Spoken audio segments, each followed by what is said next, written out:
जहां हवा की गुणवत्ता इतनी जहरीली हो कि केवल एक दिन सांस लेना 2 पैकेट सिगरेट पीने के बराबर हो। ऐसी जगहें जहां सड़कों पर चलना लगभग असंभव हो क्योंकि हर जगह कचरा फैला हुआ है। या फिर ऐसी बस्तियां जो इतनी अलग थलग और गरीब हैं कि वहां की जिंदगी समय में ठहर गई लगती है, जहां न पीने का पानी है, न बिजली, न इंटरनेट, न स्वास्थ्य सुविधा और न ही किसी बदलाव की उम्मीद। और मैं केवल प्रदूषण और गरीबी की बात नहीं कर रहा, मैं उन जगहों की बात कर रहा हूं जहां जीना रोज की लड़ाई है। ऐसे शहरों की जहां ठंड -70 डिग्री सेल्सियस तक पहुंच जाती है और ऐसे इलाकों की जहां गर्मी इतनी होती है कि डामर पैरों के नीचे पिघल जाता है। इतनी भीड़ भाड़ वाली जगहें कि लोग एक दूसरे पर ढेर होकर रहते हैं, बिना जगह, बिना निजता और अक्सर बिना गरिमा के। आज के वीडियो में आप दुनिया के सबसे बुरे रहने योग्य स्थानों से परिचित होंगे। और अगर आपको लगता है कि आपने सब कुछ देख लिया है तो तैयार हो जाइए, क्योंकि जो आगे आने वाला है वह पूरी तरह से आपकी सोच बदल देगा कि किसी बुरी जगह पर रहना कैसा होता है। तो मास्क और दस्ताने पहन लीजिए और आइए मेरे साथ इस डरावनी यात्रा पर, धरती के असली शहरी नरकों के बीच। लेकिन शुरू करने से पहले कृपया वीडियो को लाइक करें और चैनल को सब्सक्राइब करें। इसमें आपका कुछ नहीं जाएगा और इससे मुझे आपके लिए शानदार सामग्री लाने की प्रेरणा मिलेगी। नंबर 1, मिडिंगो द्वीप। विशाल विक्टोरिया झील के बीचों बीच, युगांडा और केन्या के बीच विवादित जल में दुनिया के सबसे अराजक और घुटन भरे स्थानों में से एक है छोटा सा मिडिंगो द्वीप। कुल क्षेत्रफल 2000 वर्ग मीटर से भी कम, यानी एक फुटबॉल मैदान के आधे से भी छोटा।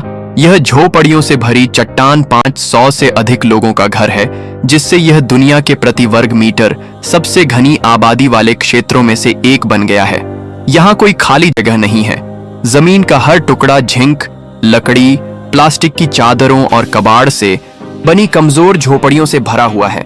झोपड़ियों के बीच गलियां इतनी तंग हैं कि इंसान केवल बगल से होकर निकल सकता है। न तो पेड़ हैं, न सीवेज सिस्टम, न शांति। सिर्फ शोर, गंदगी, गर्मी और सड़े मछली, पेशाब और जले तेल की बदबू हमेशा बनी रहती है। मिडिंगो की जिंदगी मछली पकड़ने के इर्द गिर्द घूमती है। झील नील पर्च से भरपूर है, जो बाजार में काफी कीमती मछली है, और इसी वजह से इतने लोग यहाँ रहने का जोखिम उठाते हैं। लेकिन यह दौलत अभिशाप बन गई। यह इलाका लगातार 2 देशों, युगांडा और केन्या के बीच विवादित रहता है, जो हथियार बंद गश्त रखते हैं और पानी और द्वीप पर नियंत्रण के लिए लड़ते रहते हैं। नतीजा यह है कि सबसे ज्यादा कीमत मछुआरे चुकाते हैं, जिन्हें अमानवीय परिस्थितियों में रहने के अलावा जबरन वसूली, धमकियों, मनमाने कैद और हिंसक झगड़ों का सामना भी करना पड़ता है। और यह सब यहीं खत्म नहीं होता। न तो स्कूल हैं, न अस्पताल और न ही सीवेज सिस्टम। पीने, पकाने और नहाने के लिए इस्तेमाल किया जाने वाला पानी सीधे झील से लिया जाता है, जो मानव मल, मछली के अवशेष और इंजन ऑयल से दूषित है। बिजली अस्थायी जनरेटरों से आती है और खाना हमेशा वही, हर दिन तली हुई मछली, जिसे मक्खियों से घिरे चूल्हों पर पकाया जाता है। बीमारियां आम हैं और चिकित्सा सुविधा अस्तित्व में ही नहीं है। मिडिंगो में कोई शरण नहीं है। गर्मी, गरीबी और शोर हमेशा बने रहते हैं। दिन में झोपड़ियां भट्टी जैसी तपती हैं और रात में घुटन भरे जाल में बदल जाती हैं। सोना एक चुनौती है, निजता एक विलासिता है, सुकून पाना असंभव है। मिडिंगो केवल तंग नहीं है, यह घुटन भरा, अराजक, अस्वस्थ और अफ्रीका के दिल में एक असली तैरता हुआ नर्क है। और फिर भी सैकड़ों लोग जिद करके इस चट्टान के टुकड़े को अपना घर कहते हैं। इस स्थान पर रह रहे हैं जो इतना प्रदूषित है कि केवल सांस लेना ही रोज आपके स्वास्थ्य के लिए खतरा है। यह है पाकिस्तान का लाहौर शहर, जो एक डरावना खिताब रखता है। यह दुनिया के सबसे प्रदूषित शहरों में से एक है, और यह कोई अतिशयोक्ति नहीं है। यह अंतरराष्ट्रीय आंकड़ों से साबित हकीकत है। सन 2024 में लाहौर वैश्विक वायु प्रदूषण रैंकिंग में शीर्ष पर था, जहां हवा में जहरीले कणों का स्तर विश्व स्वास्थ्य संगठन द्वारा सुरक्षित माने गए स्तर से 30 गुना तक अधिक दर्ज किया गया। हवा घनी, धूसर और भारी है। साल के अधिकांश समय इमारतों पर जहरीली धुंध छाई रहती है, जिससे आसमान हमेशा धुंधला दिखता है।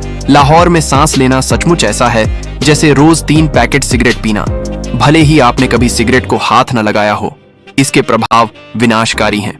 खांसी से पीड़ित बच्चे, ढहते फेफड़ों वाले बुजुर्ग और अस्पतालों में भरपूर मरीज, ब्रोंकाइटिस, अस्थमा, श्वसन संक्रमण और फेफड़ों के कैंसर से पीड़ित। और त्रासदी केवल हवा तक सीमित नहीं है। शहर की सड़कें परित्याग का उत्सव हैं। कचरा फुटपाथों पर फैला है, सीवर उफनते हैं और शहर को पार करने वाली नहरों से मानव मल और औद्योगिक अपशिष्ट की सड़ी हुई बदबू आती है। कई मोहल्लों में, खासकर गरीब इलाकों में, लोग मलबे, मच्छरों, चूहों, ठहरे पानी और बीमारियों के बीच ऐसे रहते हैं जैसे यह सामान्य हो, और यह सब नहीं है। सड़क पर मिलने वाला खाना, चाहे सस्ता और प्रचुर हो, अक्सर